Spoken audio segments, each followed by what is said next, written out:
Acha. Now listen again. Hey, again. Can you see a field? Can you see a field? Yes, same. Can you see a field? Yes, IPCC, qualification, field. Yes, Divya, name, field. Roll number, that is student number, field. And can I say this is the record of Mr. RP? All records are put together to form a table. And here I now call this table as prof. Prof, professional details. Okay. Now see, this table and this table both contains different information about the same entity. So I need to put both these tables together. So I am keeping both these tables together inside one common container, and this one common container is called as a database. It is called as what? Database. I'll name the database, and the name of the database is student. Understanding? So, database can be splitted into tables. Tables can be splitted into records. Records can be splitted into fields. Other way around. Fields come together to form a records come together to form a tables come together to form a. And this method of storing the data in an organized fashion is called as database management systems. I started with a story, but I ended teaching you one concept. Is it very fine? Are you understanding this? Now, I also taught you a concept called as hierarchy of data storage. I have also taught you a topic called as hierarchy of data. First is a field, next is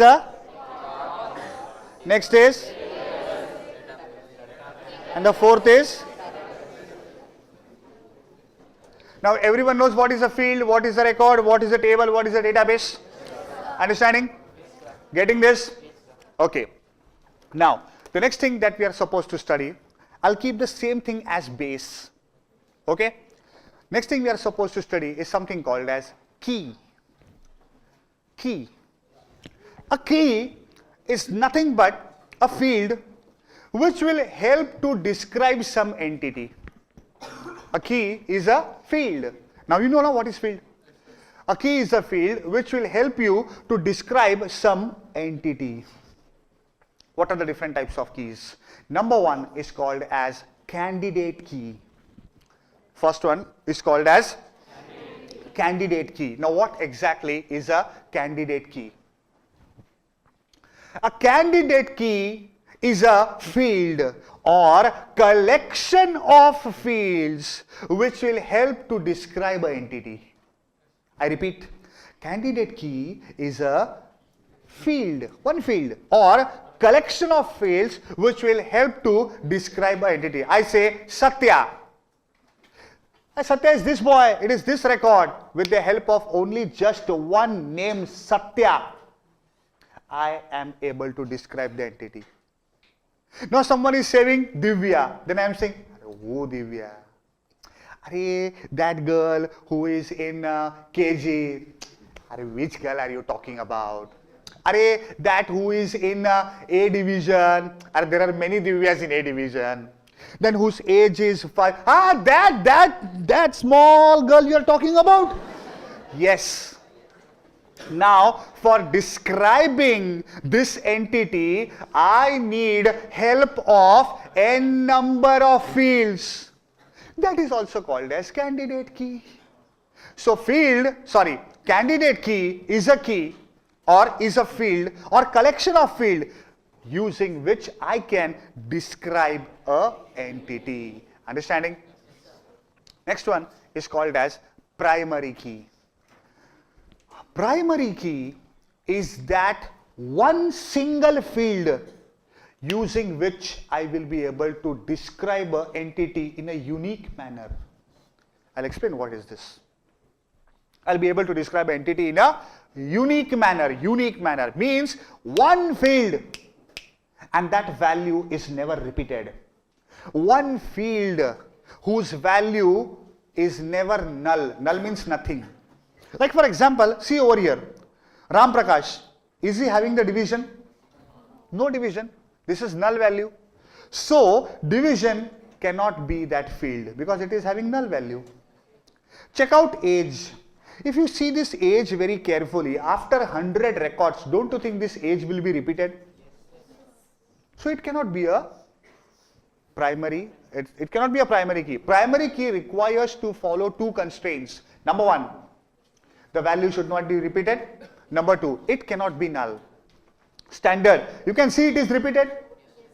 Name, Raj is that name which is very common.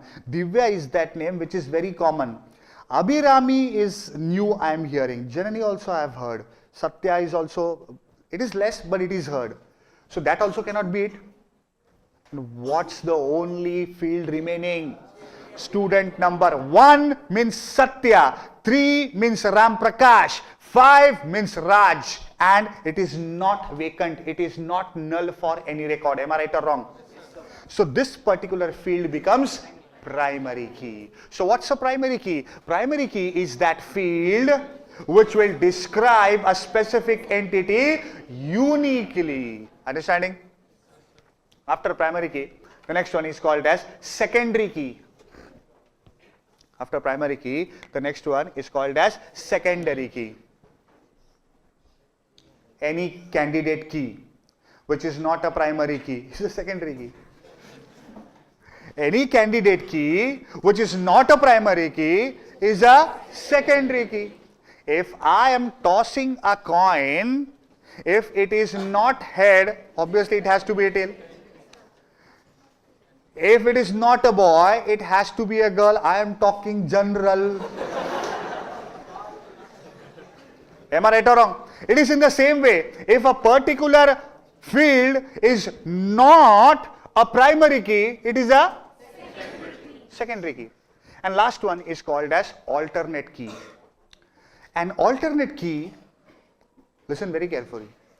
An alternate key is a primary key which is not used as a primary key. Confusing? I'll explain. I have one more field called as phone number. It's in table PDET. Now, in today's world, everyone is having a phone number. I mean, a cell phone. And everyone is having a different number, na? Is the number repeating? Okay, Raj and Satya, Raj and Ram Prakash has the same number. Ram Prakash's girlfriend is calling and the phone is ringing off. Mr. Raj, don't be happy. He's 54 years old. His girlfriend will be your auntie or grandma. Shh, please, calm down. Are you understanding?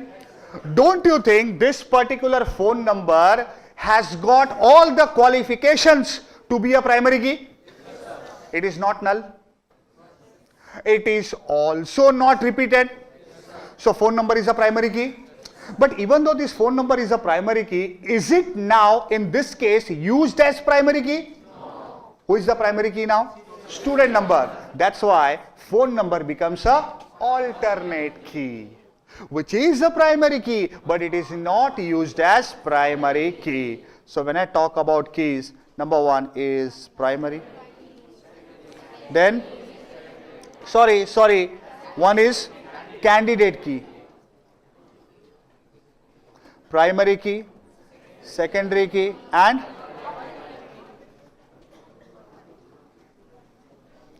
alternate key. Are you understanding? Is the concept clear? Yes or no? Okay. So we now proceed with some technical details about the same topic.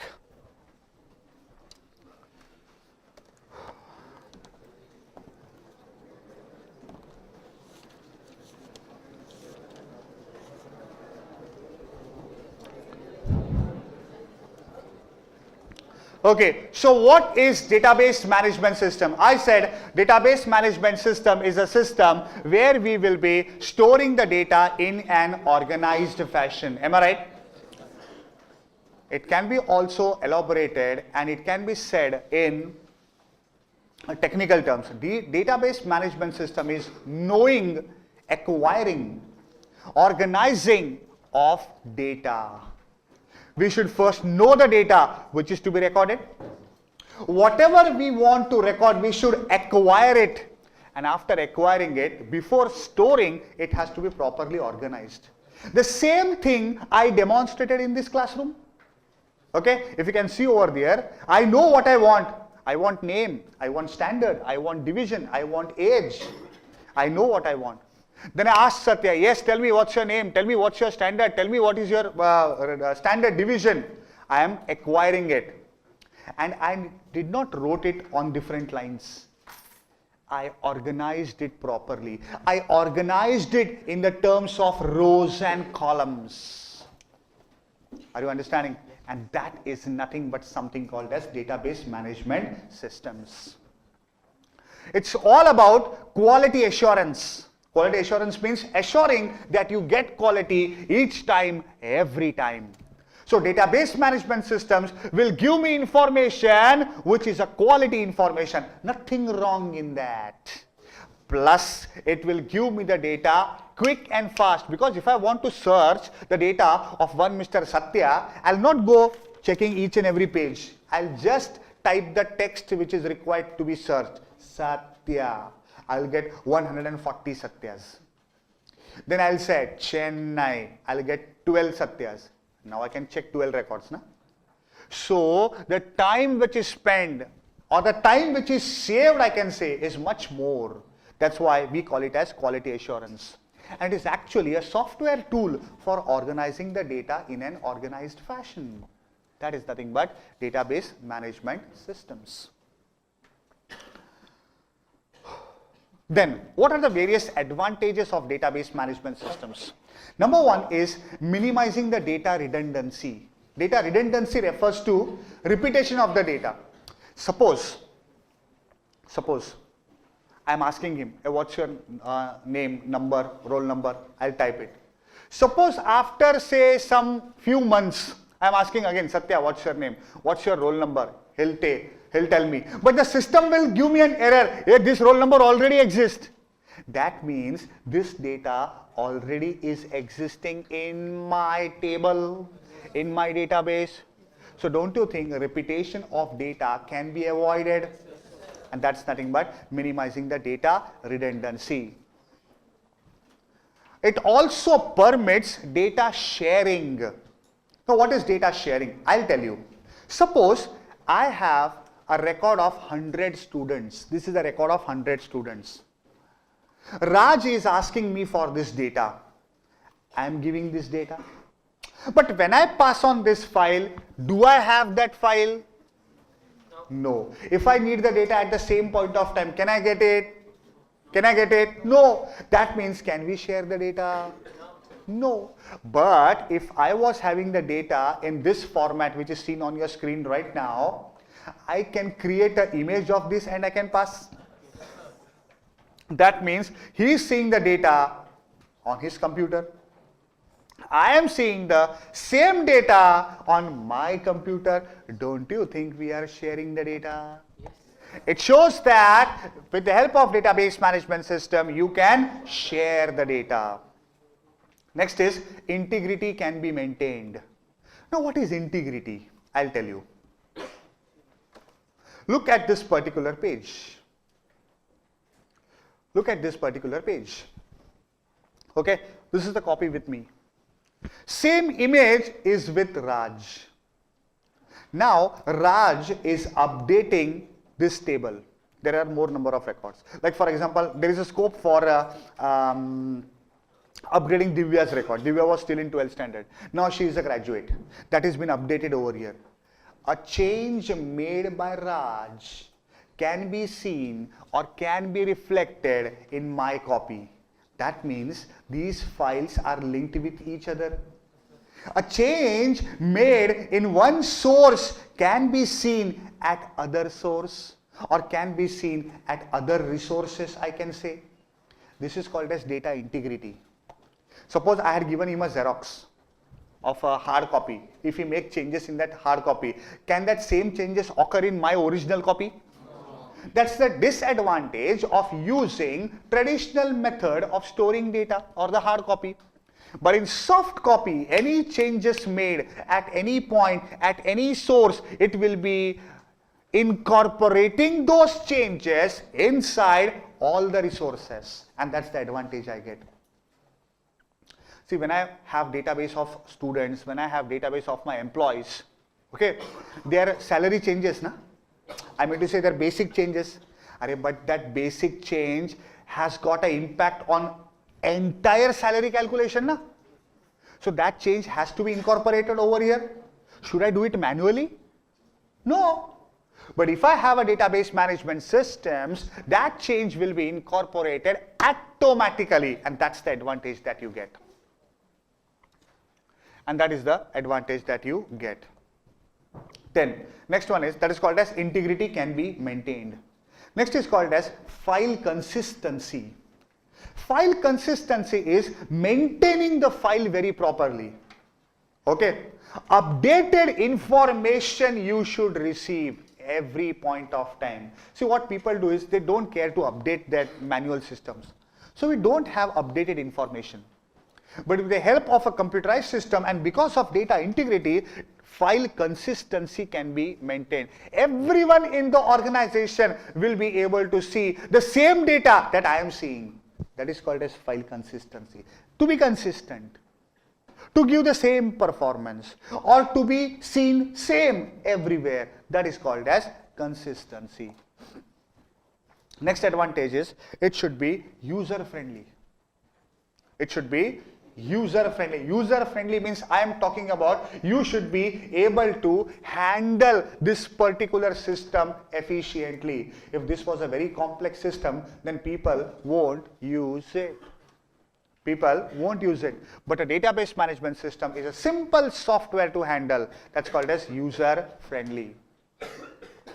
Database management system can provide you with security, improved security you will get. Database have their own data encryption systems.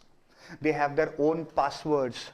They can also maintain different user levels. Like top management can see everything. Middle management can see only the data of their department. And lower level management can see the data of only day-to-day activities. We are creating levels of accessing the data. That's called as access control. That can be done in database management system. Program and data independence. Now this is a technical point. Just remove that pen. Now if you see this book, in this book you have data, right? And whatever system I am implementing, it will be implemented on this book only. Am I right? So data is the same, book is the same, right? Any changes made in the system, the data will be affected. But this is not a good sign. My data should not be affected. So what will I do? I will have database management system. In a database management system, you will be having a database where I will be storing the data. And the program which is handling the data is not embedded with the system. It is different. Whatever changes I want to make in the system, I'll make it over here. The changes will be incorporated over here, but it won't disturb the original data. And that is called as data independence. The data is kept independently at a different place. You want to access the name, I'll make changes over here. I want name, standard and division, I'll make the change over here. I want name, qualification and monthly salary, I will make a change over here. This will not be touched. It ensures that my data is never touched and it ensures that my data is safeguarded. Are you understanding? This exactly is called as Program, data, independence. Program is independent, data is independent. It is always the advantage. Then faster application development. Next one is called as faster application development. Obviously, because the data is not embedded in the system, your data is safe and secure. Whatever changes I want to make, I will not worry about the data. What will happen to my data? Nothing will happen to my data. Whatever I want to make change, I'll make it bindas. No problem whatsoever. So I will be fearless when I am upgrading or I am changing my system. A change in system will not affect your data. That's why faster application development is possible. What is the disadvantage? The disadvantage is the cost. The cost of creating the database management system is very heavy. Very heavy. You should be able to afford it. Once it is created, then maintaining it is not difficult. So those organizations who have limited capital cannot go for database management systems. And the last is security. See, we have best of the security, but if the particular person or a hacker, if he hacks this system, my data is also gone and my system is also gone. This is double or nothing. It's like double or nothing. If you have everything, but if it is lost, everything is lost. Understanding? That was nothing but database management system. Still, we are in the same topic. This topic is very big. I have to teach you database models, all these things I'm supposed to teach you. But right now, will you note down the things? The advantages, the disadvantages, the database hierarchy I have taught you the key, everything I have taught you. Okay?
Finished? Asha, listen. Listen one thing. This, whatever I have written over here, you might think it is not required. But after 6 months, when you will open your notes, maybe at that time you won't understand what exactly the things are. That time this will help you out. It's not a compulsion. Those students who need it should take this down. But just looking at this diagram, you will recall everything.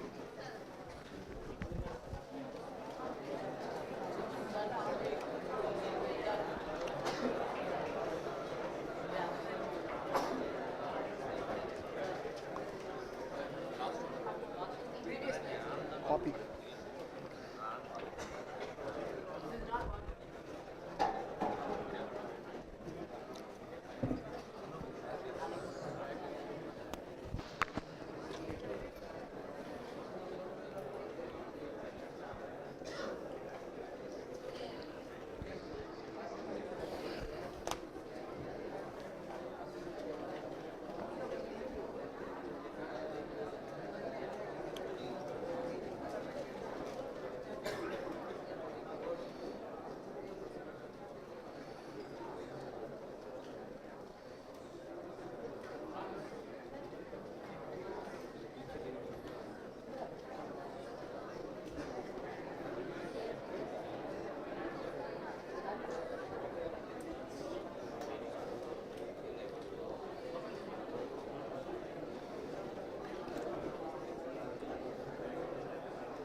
दम मारायला गेला होता की काय?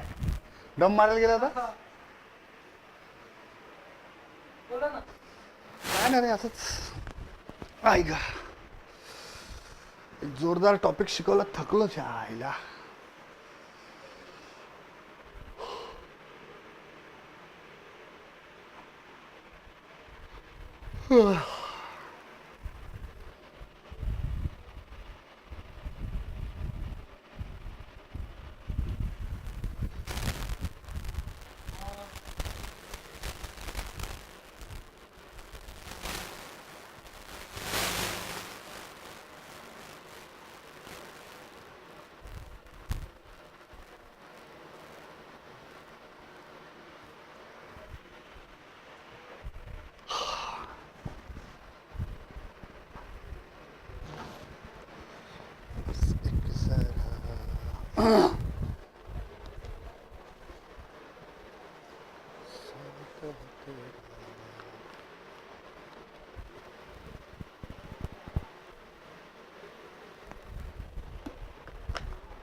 Why do we use CC, BCC in mail, sir? CC, CC means carbon copy, means you want to send the same mail to another person.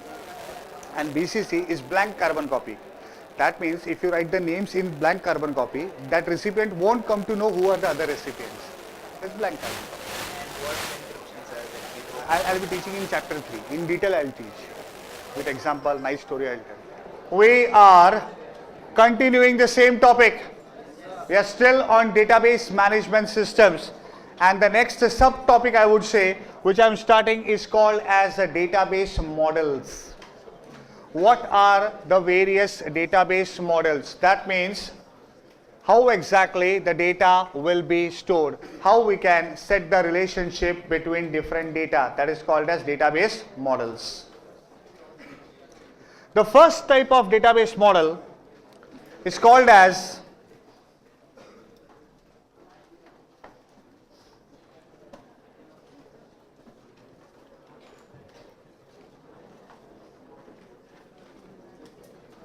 First type of a model is called as hierarchical database model. Should I explain? Yes, shall we take an example? Yes, okay, listen very carefully now.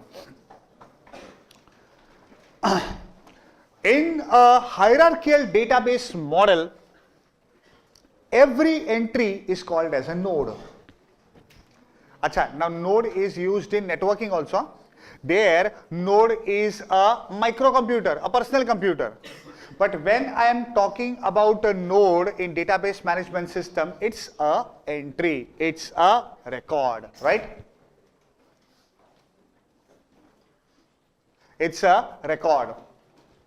And when we have multiple records, we can set a parent-child relationship in that particular table. There are many records. There are many records.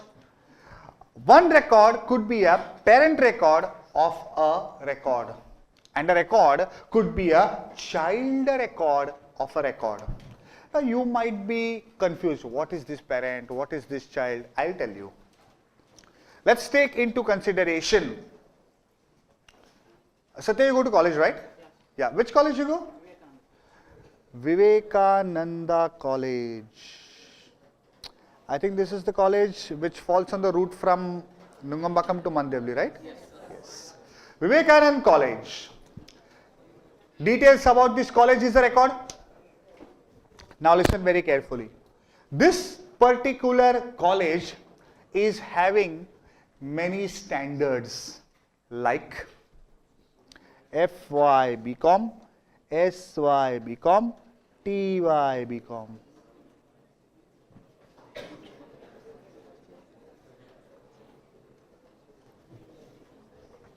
Now, don't you think the details or the records of SY, of FY, SY and TY belongs to Vivekananda College? So, can I say FY, SY, TY nodes are child entries of the record of Vivekananda College? Okay? And it is very important to remember one rule. A parent record can have any number of child record, but a child record has got only one parent record. I need not elaborate this, everyone knows it. We live in India, not in America. Am I right or wrong? Now listen, hello, listen very carefully now. In FY BCom, SY BCom, TY BCom, there might be divisions. Like in FY BCom, there is division A, B and C.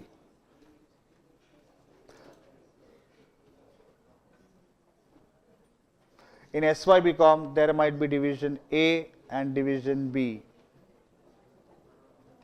In TY BCom, there might be division A and division B.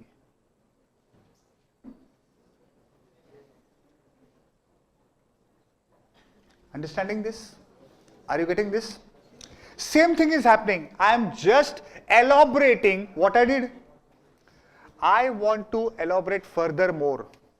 Now, in one division, there are groups.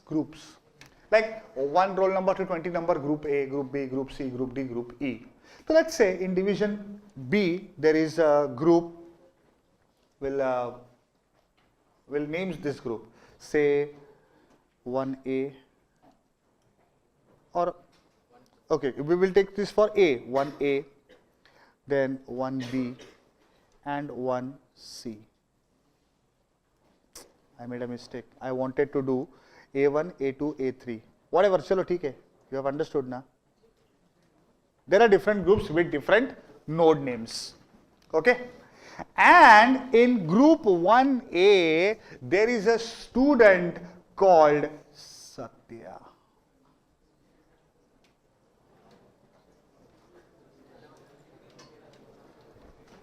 Are you understanding what I am saying? There are many more. There is one Mr. Raj, there is one Mr. Ram Prakash, there is one Mr. Nand Kumar, and so on.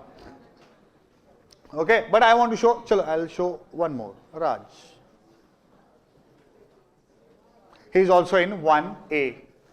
Are you understanding this? This is a child of this parent. These are child of this parent.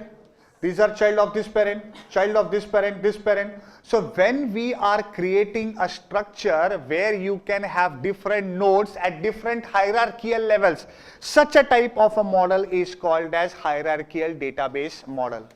Check any entry, it is related with some other entry, and that some other entry is either the parent or the child. Remember one thing, a parent entry can have multiple child entry, but a child entry cannot have multiple parent. It will be having only one single parent entry. Are you understanding? Hierarchical model is ready, and it looks like a inverted tree pattern. Okay. Then the next one is called as network database model.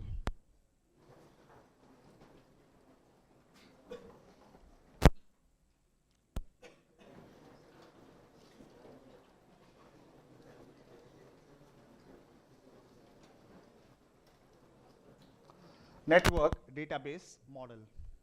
Now I am explaining you network database model. Now as I have shown you Vivekananda College, I am showing you an entity MT Educare, MT. MT, okay? Can you see this circle? Yes, no? That is, I am circling MT. This company MT Educare is having 3 verticals. One is called as Mahesh Tutorials Commerce, Mahesh Tutorials Science, Mahesh Tutorials School section, school. Arts is not there.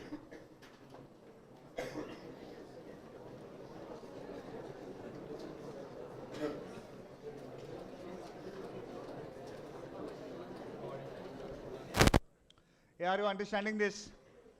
Hello, are you understanding this? Okay, now listen. Shh.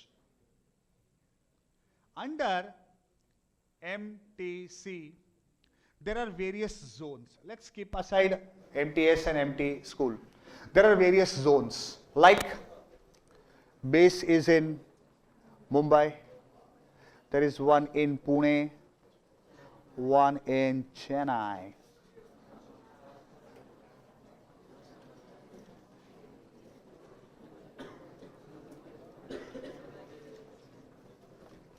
Understanding? In Chennai, MT Educare doesn't teach us 11th and 12th standard. Here we have CPT, IPCC and final.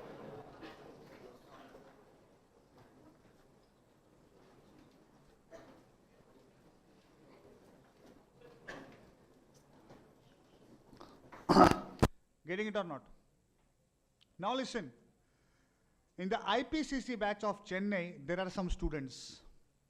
Like we have one Mr.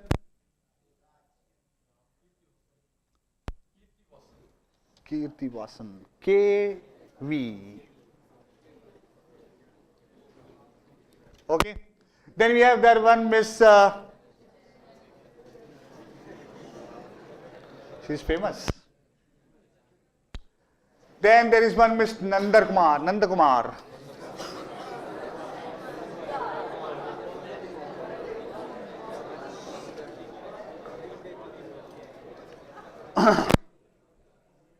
Please calm down. Am I right? Am I teaching you a network database model? No. Yes, it is a hierarchy model. Saying one statement, just one statement, I'll teach you network database model. There is one more student called as Satya, who is also doing ipcc with the Chennai branch of Mahesh Tutorials Commerce MT Educare, right? Don't you think we are breaking the rule over here?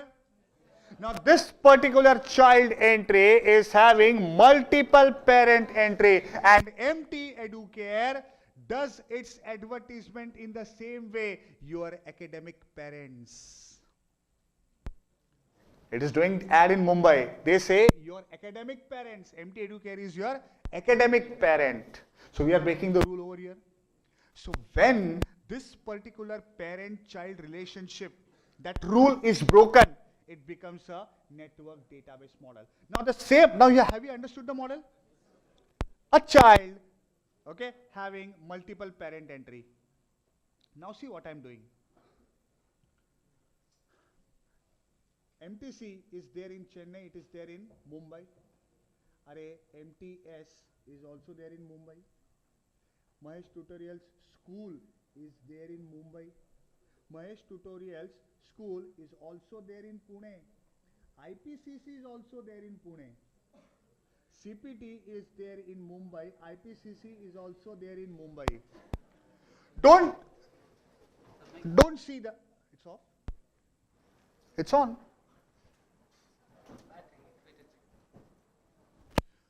In Hindi it is called as रुकावट के लिए खेद है. Sorry for the interruption.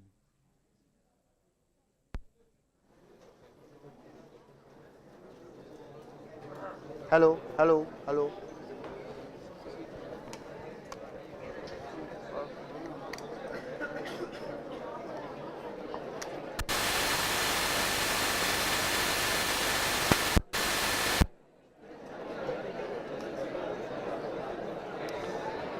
Hello.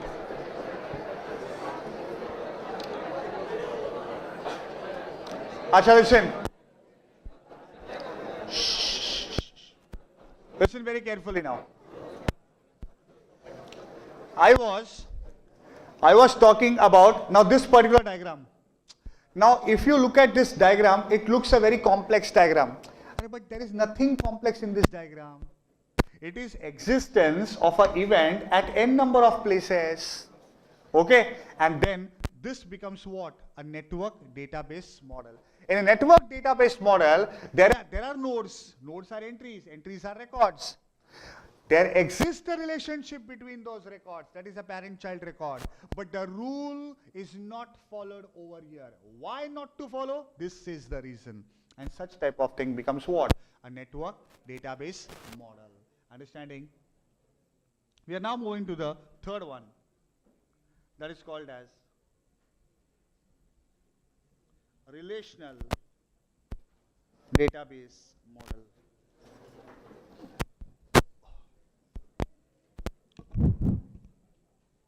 It is called as what? Relational database model. Now listen what is relational database model. Suppose, please concentrate. Suppose I have a table who is having the details of employees like employee number, employee name, department, grade. Now this employee is required to be paid salary. So his basic, DA,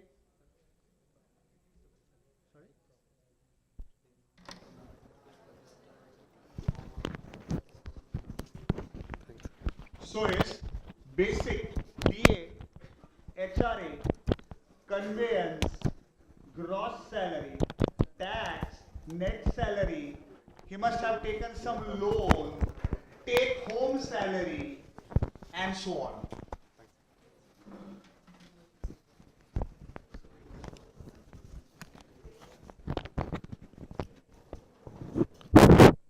Take home salary and so on. Okay. Now listen. There is one employee belonging to HR department. He just wants to check the department and department and designation of a specific employee. Don't you think he have to unnecessarily access the entire record? All these things will also be loaded on the computer. Those things which are not required, they are also loaded in the computer. Waste of time, waste of resources. Raj is from accounts department. He needs to calculate the salary of all the employees. So if he is opening this particular table because he want to access this part, all this thing is also getting opened, which is not necessary. What I mean to say over here is, if we keep one file, it will be very difficult for us to access it. Loading time will be more, updation time will be more. Instead of that, if I can split this table into two separate tables, this way, this becomes personal details, this becomes salary details. Now if a person wants to work with this particular table, he will be using only this table. The loading time will be less. A person like Raj wants to calculate the salary, he will be accessing only this particular table. This is not required. But there is a need for linking this. So what we'll do is, we will have ENO, employee number, which is the primary key, and we can link this employee number with this employee number. So we need not access one full table. We can access only one table at a given point of time. And if we want to access the data from both the tables, that is possible by linking this ENO with this ENO. Am I right or wrong? If I say the department of employee number 1, what is his salary? I'll just access the employee number 1 and I'll take his salary.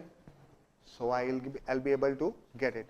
So this splitting of table into small tables, so that we can reduce data repetition, data redundancy. This process is called as normalization. And this type of method of maintaining a database is called as relational database model. Are you understanding? Are you getting it? Okay, so that was nothing but relational database model. Before I go to the next topic, which is very big, let us finish a no breaker, please.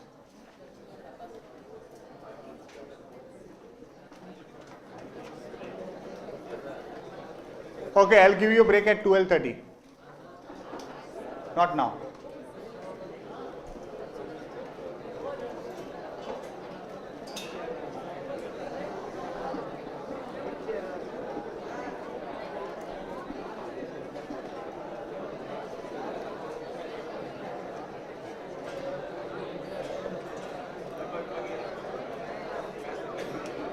Hey, listen.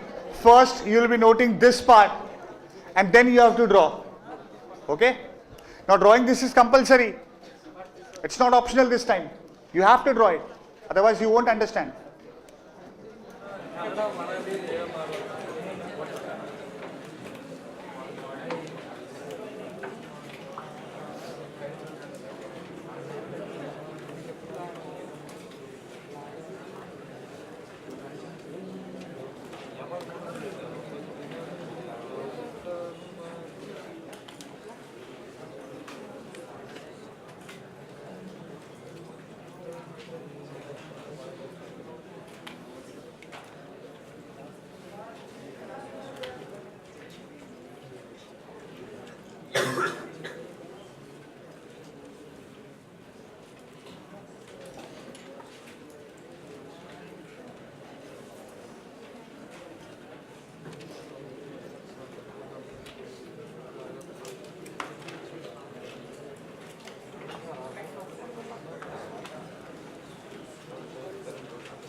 there is one more database model remaining, and that is called as object-oriented database model.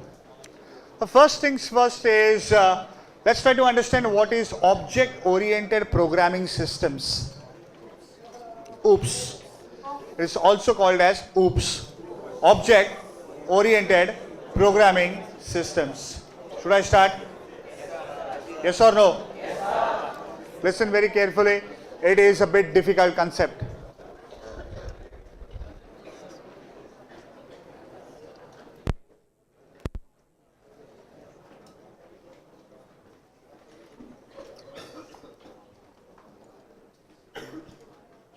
In object-oriented programming systems, a user will have to prepare an object which is derived from a class. This particular object derives the features from the class, and then this particular object will be used to solve the problem or will be used to solve a specific program. This is nothing but object-oriented programming systems. Now, I know that you have understood nothing. What class? What object? It is said that an object inherits the properties of the class. Still, nothing is understood. Okay, we'll take an example. Please be quiet. I am saying a word, car. I am saying car. Now please be quiet. That boy. Yep. In your mind, you are seeing which car? Sorry? Benz is the name of a company. I want to know the car model. Shh, hey, please. C220, C220 Mercedes Benz. Sit. Okay, no problem. Here, Miss Kirti. When I said car, which car came in your mind? You are Kirti? Otherwise, I won't explain this. Huh? Yes, Kirti. Lamborghini. I have never seen Lamborghini, so I don't know what she's talking about. But Lamborghini is the name of a company. Fine. She's saying Lamborghini. Raj. Maruti 800. It's a outdated product, but still that is coming in his mind.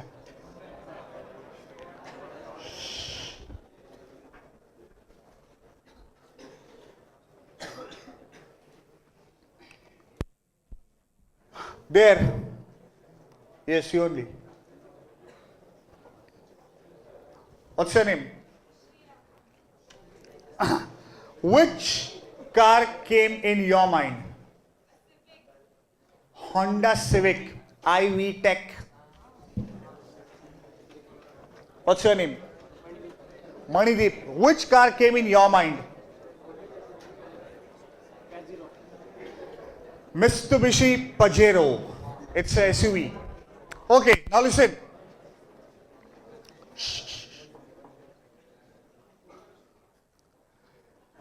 I was talking about something abstract. I was talking about something abstract which is driven on 4 wheels. It will be having a steering wheel. It will be having an engine. 4 to 5 people can sit. There will be a bonnet on the front side. There will be storage space on back side. And this was the thing was in my mind. That is nothing but a class. That is a class which is having all the features. It's an abstract model. It's just abstract. You were thinking about objects. I started with, yeah, that boy. What's her name? Manish. Manish said Mercedes-Benz C220. I'm not sure about this model, but I've seen somewhere C220. That is actually deriving the features of the class car. Whatever features I was thinking about in that abstract model class, abstract model cars, all those features are derived in his car. He was talking about Maruti 800. Those features are inherited, those properties are inherited in his car. Same properties, properties might be different, but the same class properties are inherited in your car. Same is the case with her. Am I right or wrong? Okay, so this is nothing but we are learning two entities, a class and a object. I'll simplify it. Birds. I'm thinking about a type of a living being, birds. There might be sparrow in the mind of Mr. Raj. So what is sparrow? The properties of a bird will be there in that sparrow. Having wings, bones will be hollow, and so on. Satya might be thinking about crow. Manish might be thinking about peacock. And Ram Prakash must be thinking about a pigeon. Transferring message. Now listen. It's not necessary that whatever properties, it's not necessary that an object will have all the properties of the class. But it is absolutely necessary that whatever properties are available with the object, they all belong to that particular class. So class is at a macro level. It's an abstract thing. And then we are deriving what? Objects. Understanding?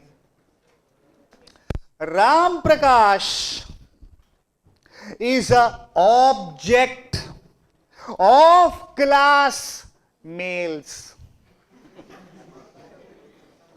No?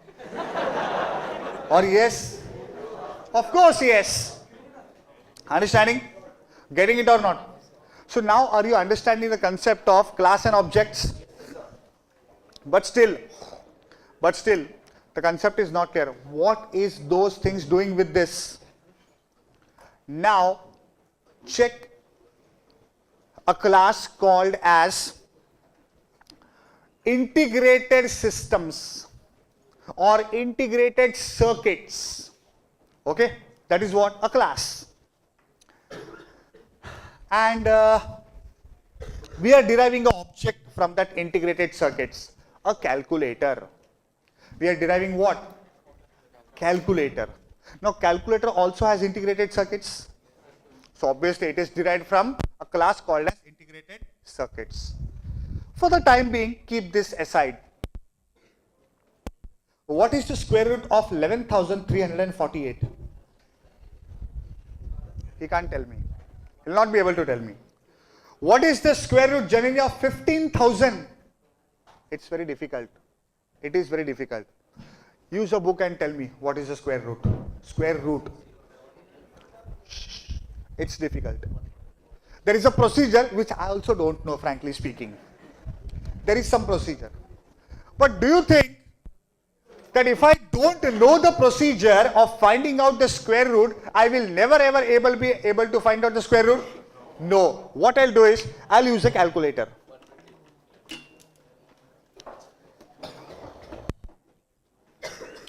I'm using a calculator. 15,000 and square root is 122.47448 whatever. Listen very carefully. There was a problem finding the square root and I didn't know the procedure. But it doesn't mean that I won't be able to get the solution. With the help of this object, I am able to find the solution. And this object belongs to a class integrated circuits. Are you understanding now how these objects are used to solve problems? Getting it? For example, take Excel. In Excel, there are several functions. There are many complex functions. Take the same function, square root. You are supposed to find the square root of some particular number. Do you know the procedure? Do you know the procedure of finding square root? No, we don't know. But just say equal to square root bracket and the number and press enter. You will be able to get it. That means we don't know the procedure, but still we can use an object for finding a solution of our problem. And that particular object is deriving its features from a class.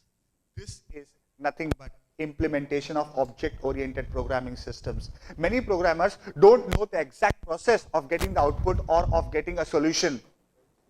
So what they do is, they know where we can find this solution. They know the class who can provide the solution. So what they do is, they create the object of that class, and in that object, they push in the value, and that object will be giving them the answer. This type of programming is called as object-oriented programming systems. Now, are you understanding what it is? Okay. Now, the same concept has to be implemented in object-oriented database model. Now, listen very carefully.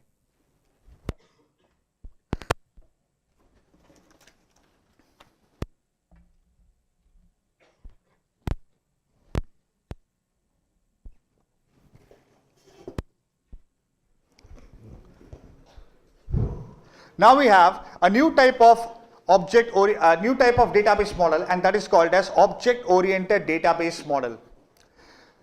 Can you see the outer box? That is a class. Okay, a class of student. That means all the features of the student will be in that class. Can you see a box inside that box? That is the object, and that is named as student, having various attributes. Type means CA, CS, CWA. Region means Mumbai, Chennai. Age 17, 18, 19, 20. Understanding? Yes, what is object and what is class? An object is always encapsulated inside the class, because object always takes the properties from its class. Right? Then we have a class called as teacher. Okay, and then there is an object called as, say, called as teacher, we can say. Okay, having various attributes: ID number, date of birth, address, qualification. Right? Now there can be a class under a class, that is called as subclass. So these two are subclass of class teacher. Like accounts teacher is a type of teacher only, na? Yes. And computer teacher is a type of teacher. And now there is one more object called as syllabus. There is a class of syllabus. And we are deriving an object of class syllabus. In that there will be chapters divided into questions, divided into points. Now all these particular classes come together, but they are not coming together physically. Okay, their objects are coming together physically. What we can do is, we can say a teacher is teaching the students of a particular type and region, and he will be teaching the particular syllabus depending upon where his standard and batch change. A teacher is teaching to which standard? You will take from this one. Which batch he is teaching? Take from this one. Which chapter he is teaching? Take from this one. What type of teacher he is? That is accounts teacher, or a computer teacher, or a maths teacher, or a theory teacher, or whatever it is. So when you take some objects which have the properties of their predefined class, and when you relate them, see, these are, now see from database point of view. Student is a table having these fields. Teacher is a table having these fields. Syllabus is a table having these fields. Okay, and these fields are interrelated with each other. Which batch the teacher is teaching? Here is the batch. What type of batch it is? You will get it from the students. This is how it is interrelated. This type of relation between the various tables is referred to as object-oriented database model. Getting it? Understanding? So that was nothing but object-oriented database model. Okay, please take down this table.